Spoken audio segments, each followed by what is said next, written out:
All right, people, thanks again for tuning in. My name is Dave, and this is my channel, Save America, Vote Tulsi Gabbard. You know, Tulsi Gabbard has two things going for her, and I'm just going to say it. She's both physically attractive and intellectually attractive. And she's approachable, so that's 3.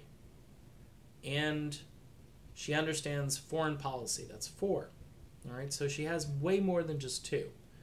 But those 4, and then, again, this isn't to disparage old guy Bernie Sanders. I know Bernie is kind of like an icon in this little movement, which is really a fairly new movement because it's looking to do radical things instead of piecemeal things, or, health insurance for people who don't have it, for instance. I don't have any problem with that being conservative. I don't, because we're already doing Social Security. If you don't like Social Security, you should have, abolish social. If you're truly against all forms of socialism or a safety net, which I would prefer to call it a safety net because I think socialism just doesn't sound good. But, I get it. If you want to say you're a socialist, but you're not a true socialist, you're not taking over the means of production or anything like that. You're just trying to give people a leg up if they need it, or provide a safety net. I've used safety nets in my life. So being a conservative, sometimes it's a little hypocritical if you take the hardcore line. But even Donald Trump said he wanted to protect Social Security and Medicare. So there's some socialism in there. It's not, full strength, and it's not the kind that's typically referenced when you're talking about socialist countries and so forth. It tends to be a little bit more dictatorial and a little bit more government controlling than the kind of socialism, say, of Denmark or other countries that are doing pretty well, and it's kind of a hybrid economy. So again, you have to be honest when you analyze things, and I've had to be honest. I can't just dismiss everything because I hear a word, and then the word is like the boogeyman, and ooh, socialism, it's not the kind of socialism.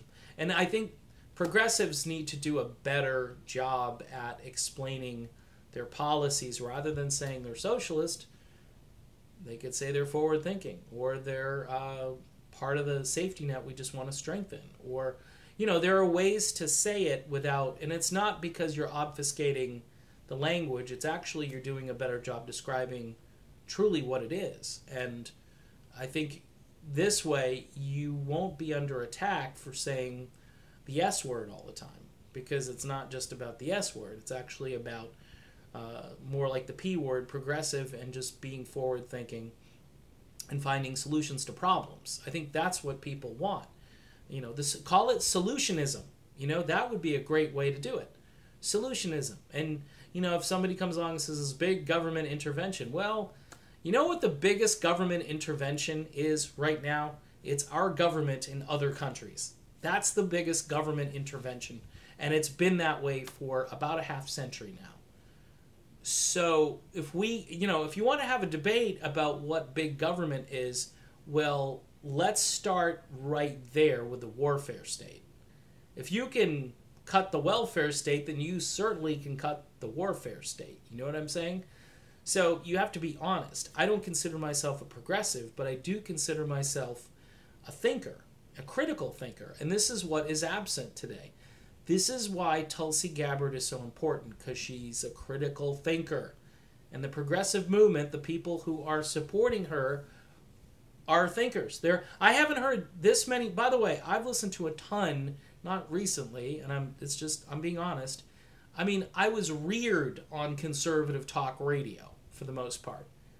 I never heard conservatives really talk about new innovations and new ideas. I heard them say, well, the free market works and there'll be free market solutions, and companies will invent great things, but a lot of times corporations don't fix people's lives. They don't, and I'm not saying you need to have government coercion for everything, but the progressives, this is how they want to do like a real Medicare for all system. They have a plan that might actually work. Other countries have implemented it, and their costs have actually gone down. I've read a couple of books on the topic, and I didn't like reading the books because at first I thought to myself, oh, they're going to try to prove that this works, and then my worldview is going to be destroyed, and what am I going to do with myself, and I won't be able to sleep because I can't be the hardcore conservative that I am, and so forth. So, and again, that's why my views became more libertarian and more centrist and more commonsensical. I just look at issues and I go, this works, this doesn't work. What works? So progressives have a lot of ideas. Whether you think UBI is a good idea, it's out there. Universal basic income, it's out there. I mean, Alaska does it with their oil, right? And they give people a dividend. Imagine if the United States had a great year. You know, we all got together and we invested in the United States of America.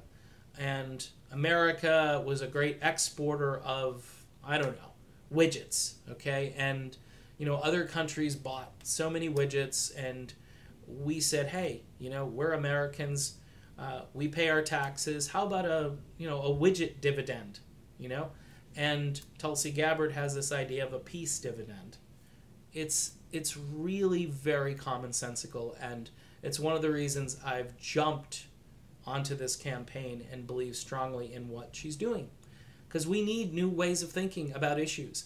We can't come to this from just a left-wing or a right-wing perspective. We have to come to it with an open mind. That's why the whole Trump-Russian collusion thing, it's interesting to see that some well-informed progressives didn't buy it. And of course, all of the right-wing didn't buy it because it was Trump and they didn't want to believe it was true. But I think a lot of them did do research, you know, Lee Stranahan, people like that, and they knew. They knew there was Ukraine collusion with Hillary Clinton, and nothing has been talked about in that area. I'm hoping that, something comes out about that. But if it doesn't, we need to move on. That's the way I look at it. As far as revenge against Hillary, I'd rather get on with the business of the country and elect Tulsi Gabbard and have no distractions, as you know, she would become the first woman president, and I would be proud to have her as my first woman president, much more so than a Hillary Clinton, who just across the political spectrum, I don't know who and why. It's just a matter of teams, the R team against the D team, and Hillary was the D representative last time around. I hope that doesn't happen again for the Democrats. Honestly, I don't. I mean, put up a decent progressive. Put up Bernie. Put up Tulsi. I would rather see Tulsi. But let's see those ideas out there for people to hear. Let's hear about how these proposals are going to get paid for. You know, the peace dividend would be a great idea. And, you know, all these crazy estimates that, you know, people are going to scare you with about what it costs. Just say nobody ever considers the cost of endless war and military bases in, I don't know, 70 countries or something like that around the world? That's us. That's what we're doing. So way to go, progressives. You guys are doing a great job. People like Kim Iverson, Jimmy Dore, this guy Nico I watched. I've tuned in a little bit to this guy Status Quo. It's okay. It's not my favorite show, but it's not bad. And it varies from topic to topic. Sometimes I get the boring sort of policy wonky stuff, and, you know, I'm ADD, so I just fall asleep. And sometimes I get Jimmy Dore, who's ranting and raving and dropping F-bombs, and he's very entertaining. He has really opened my eyes on a few issues. Again, not walking in lockstep with anybody, though. I'm me, and that can be a good thing, or it can be a crazy thing, depending on what day it is. But I'm here for Tulsi Gabbard, and we're going to work as hard as we can, spreading the word. Don't forget to donate. That was my PSA. Donate to Tulsi2020.com, and I'll talk to you soon. See you then.